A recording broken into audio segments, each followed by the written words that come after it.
Welcome to the Animogles. I am the monster, but I'm not the man. Megabucks. And I'm the Titan Crusher Tycoon. We're now at Disney Dresses Part 8.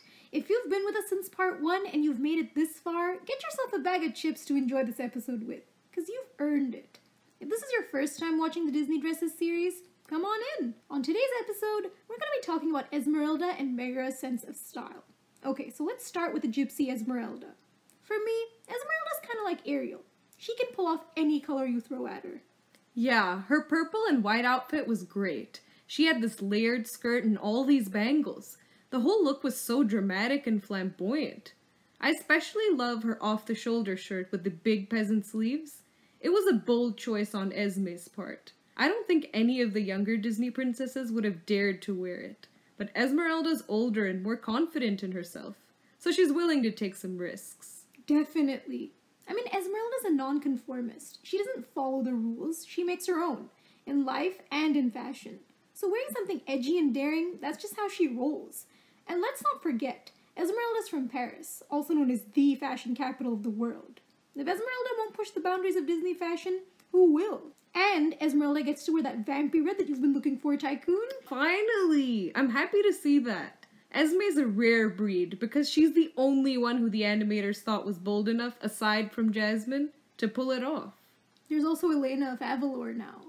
But, you know, it's funny because I just realized, Tycoon, Esmeralda and Megara both have also worn purple. So I guess Rapunzel wasn't the first to wear it.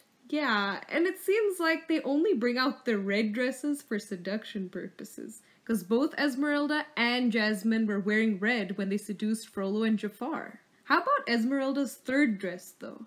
At the end, when she was being burned at the stake, she wears this simple white dress. Usually as a gypsy, she plays with colors a lot, so I guess she decided to keep it simple for her execution day. For most people, white is worn on their wedding day. For Esmeralda, it's the execution day. What can we say? She's not your average girl. So Tycoon, what do you think about Esmeralda's accessories? I like how those little gold coins on her dress look almost like the coins she was dancing for on the streets. So I guess she's showing us that she's worth 5 francs on the market. I think Esmeralda's using Pavlovian theory. You know, where they would use stimuli to basically elicit a response. So with Esmeralda, she's hoping if it looks like a coin and people see it, her customers will be willing to part with more of their money. Ah, I see. That Esmeralda's a crafty one. It's no wonder that Frollo's suspicious of her, you know? It's not witchcraft, Frollo. It's just behavioral psychology. Maybe you would know that if you'd studied something other than law. Yeah, or if you'd had basic street smarts. FYI, hiding in your basement and singing to the fireplace is not the way to win a girl's heart. Speaking of street smarts, let's move on to Meg from Hercules. Everyone knows that Meg's dress is reminiscent of a Greek vase, which is brilliant. Good one, Ken Duncan. Talk about a great design choice. And the hip, it goes everywhere with the dress. It goes from one side to the other. When Ursula was telling Ariel that body language was important, she should have asked Meg to give Ariel tips. Megara should have sat Ariel down and showed her how it was done. And Meg wears simple flats because she and Hercules, they're riding around town. Heels aren't the most sensible choice, so she wears some flip-flops to all the post-apocalyptic events. And Meg's chill. She doesn't need to wear heels to feel powerful or tall. She's confident in who she is. And the cool thing with Meg is that she looks like a princess even though she doesn't have a tiara. She doesn't have an extravagant dress or too much frilliness going on.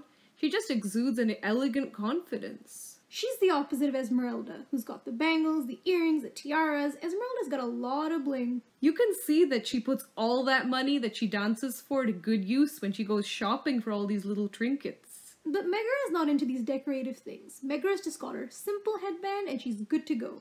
Yeah, she's already working overtime as a damsel in distress, so she can't afford to be so high maintenance. I guess she's got more important things to think about, like which sucker she's gonna con next to get her freedom back. Alright folks, that brings us to the end of today's segment. Want to see more? Check out Disney Dresses Part 6 for Merida and Jane Porter. Thanks for watching the Animogles.